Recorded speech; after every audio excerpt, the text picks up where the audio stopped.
আসসালামু আলাইকুম। আজকে আপনাদের সঙ্গে একটা অথেন্টিক পুডিং রেসিপি শেয়ার করব। যেটা কিনা আমি আমার মায়ের কাছ থেকে শিখেছি। ছোটবেলায় দেখতাম আমার মা যেকোনো অকেশনে এই পুডিং ডেজার্টটি বানাতো। সো শুরুতেই আমরা নিয়ে নিলাম হচ্ছে ৪ টা ডিম। সেটাকে অবশ্যই রুম টেম্পারেচারে থাকতে হবে। খুব ভালো করে আমরা এটাকে হ্যান্ড উইক্সের সাহায্যে মিক্স করে নিয়ে ক্যারামেল বানিয়ে নিলাম।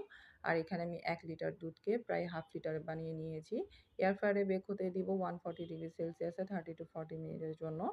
আর এই তো তারপর রেডি হয়ে গিয়েছিল আমার ক্যারামেল পুডিং।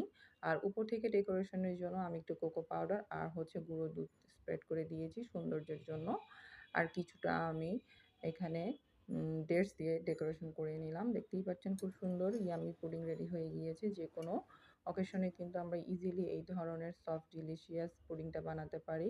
আর হ্যাঁ, রেসিপিটা ভালো লেগে থাকলে অবশ্যই আমার পেজে একটা ফলো দিবেন, পাশে থাকবেন। নেক্সটে চলে আসবে আলাদা কোনো ভিডিওস নিয়ে। সে পর্যন্ত ভালো থাকবেন। আল্লাহ হাফেজ।